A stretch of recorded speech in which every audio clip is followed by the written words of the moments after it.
Question number 2 બ નીચેના વિધાન ખરા છે કે ખોટા તે લખો. 6 વિધાન છે, બરાબર. પ્રકરણ નંબર 1 આપેલું છે. પહેલું છે 2/3 ગુણાકારમાં 2/3 બરાબર 1. તો આનું ગુણાકાર કરીએ તો 1 આવે છે. તો જોઈએ તો અહીંયા ગુણાકાર છે એટલે 2 × 2 કરીએ તો કેટલા થાય છે? 4 થાય છે, બરાબર. અને 3 × 3 કરીએ તો કેટલા થાય છે? 9 થાય છે, બરાબર. 2 દુ 4 અને 3 તરી 9, 4/9 આવે છે. અહીંયા 1 આપેલું છે એટલા માટે ખોટું વિધાન છે. ઓકે. બીજો છે -5/7 ગુણાકારમાં -7/5, બરાબર. આ 7 થી 7 ઉડી જશે, માઇનસનું 1 આવશે અહીંયા.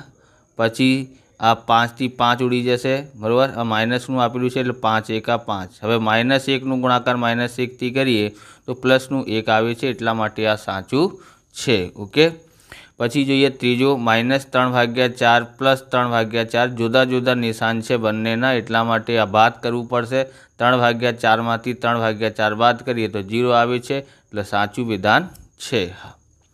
પછી આ ચોથું છે -1 3/4 -1 પૂર્ણાંક 3/4 ને p/q સ્વરૂપમાં -4 7/4 લખાય છે.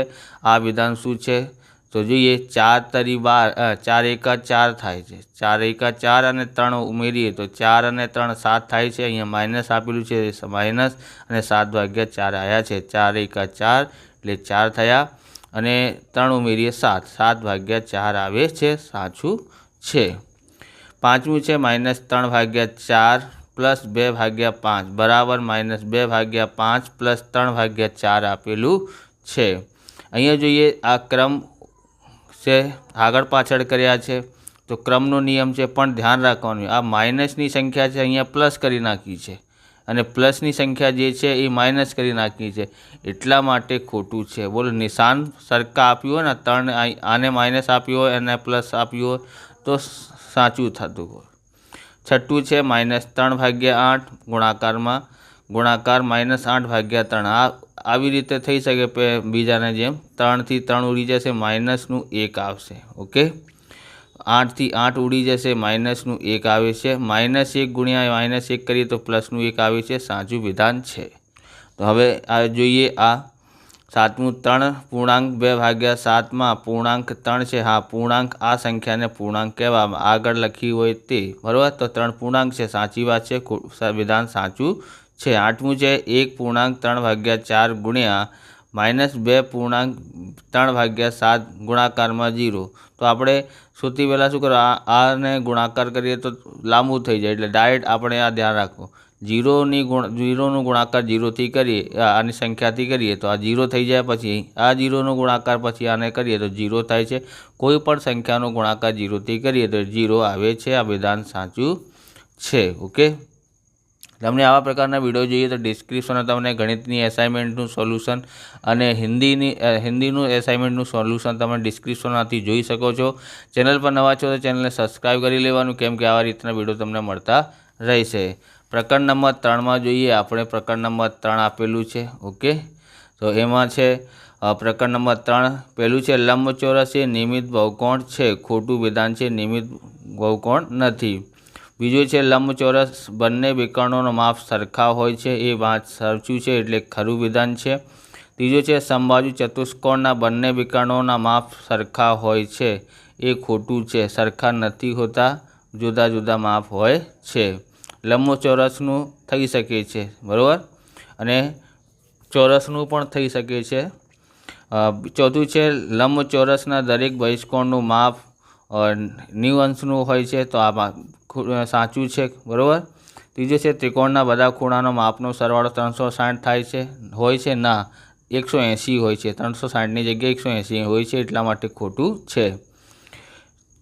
છઠ્ઠું છે ચોરસના વિકર્ણો પરસ્પર કાટખૂણે દ્વિભાગે છે. આ વિધાન શું છે?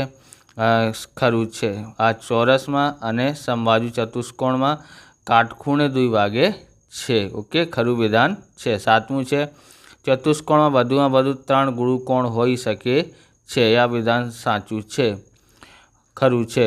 આઠમું છે ચતુષ્કોણના બધા ખૂણા લઘુકોણ હોઈ શકે છે. ખોટું છે, બરાબર, કેમ કે પછી 360 ના થઈ શકે ને, 90 અંશથી ઓછા હોય તો. પછી આપણે આગળ જોઈએ। છઠ્ઠું છે પ્રકરણ નંબર 6। પહેલું છે 100 ને 4 વડે ભાગતા મળતી સંખ્યા પૂર્ણ ઘન હોય છે। તો આ 4થી ભાગાકાર કરશો તો કેટલા આવે છે? 25 આવે છે। 25 પૂર્ણ ઘન સંખ્યા નથી, પૂર્ણ વર્ગ સંખ્યા છે, કેમ કે 5નું વર્ગ 25 થાય છે, 5નું ઘન 125 થાય, એટલા માટે આ ખોટું વિધાન છે। ઓકે, 125નું ઘનમૂળ -5 છે? નથી, ઘનમૂળ માઇનસ આપેલું હોય ત્યારે માઇનસમાં આવે છે। ત્રીજો છે 1નું ઘનમૂળ 1 છે, તો 1નું ઘનમૂળ કરીએ તો 1 આવે છે, વિધાન સાચું છે। પછી અહીંયા આપેલું છે, આવી રીતે આપેલું છે, બરાબર, ઘનમૂળ કરવાનું છે તો ખોટું છે। આ 9નું ઘનમૂળ થતું નથી, બરાબર, અહીંયા તો અહીંયા 2 ઘાત આપેલું, અહીંયા 2 લખ્યું હોય તો આ થઈ શકે છે, પણ અહીંયા 3 એટલે ઘનમૂળ કરવાનું છે, 9નું ઘનમૂળ થતો નથી, એટલા માટે આ ખોટું વિધાન છે।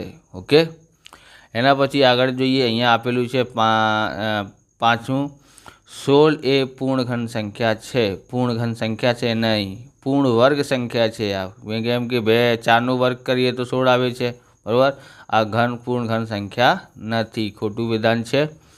છઠ્ઠું છે 125નું ઘનમૂળ 5 થાય છે, એ વાત સાચી છે, 125નું ઘનમૂળ પ્લસમાં 5 થાય છે। સાતમું છે 64નું ઘનમૂળ 2 છે, 64નું ઘનમૂળ કેટલા હોય? 4 હોય છે, એટલા માટે આ ખોટું છે, 2 નથી, 4 હોય છે। આઠમું છે 729નું ઘનમૂળ 9 છે, આ સાચી છે, ખરું વિધાન છે। આવી રીતે આ વિડીયો પૂરો થાય છે। તમને વિડીયો સારો લાગ્યો હોય તો લાઇક કરવાનું, ચેનલને સબસ્ક્રાઈબ કરવાનું।